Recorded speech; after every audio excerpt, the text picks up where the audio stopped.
31 मार्च श्री स्वामी समर्थ महाराजांच्या प्रकट दिनाला श्री स्वामी समर्थ महाराजांची सेवा कशी आपण करावी, तर आपण श्री स्वामी समर्थ महाराजांच्या मूर्तीवरती आपल्याला पंचामृताने, दुधाने किंवा पाण्याने आहे तो अभिषेक आहे तो करायचा आहे.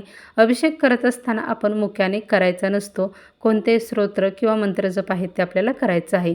जर आपल्याकडे मूर्ती नसेल आणि फोटो असेल तर आपण त्या फोटोसमोर बसायचं आहे आणि तेथे बसून आपल्याला मंत्रजप किंवा स्तोत्र आहे ते म्हणायचे आहेत. तर स्तोत्र कोणतं म्हणावं, तर पुरुष सूक्त आहे ते आपल्याला 11 वेळा म्हणायचं आहे आणि मंत्रजप आपण श्री स्वामी समर्थ महाराजांचा श्री स्वामी समर्थ हा मंत्रजप आहे तो 108 वेळा करावा. अशा प्रकारे आपण अभिषेक आहे तो करावा. यानंतर स्वामींना आपल्याला स्वच्छ वस्त्र आहे ते परिधान करायचे आहे, अत्तर लावायचं आहे, स्वामी महाराजांना हार फुले व्हायचे आहेत, अक्षदा अर्पण करायच्या आणि स्वामी महाराजांना एखादा गोडाचा पदार्थ आहे तो नैवेद्य म्हणून दाखवायचा आहे. श्री स्वामी समर्थ.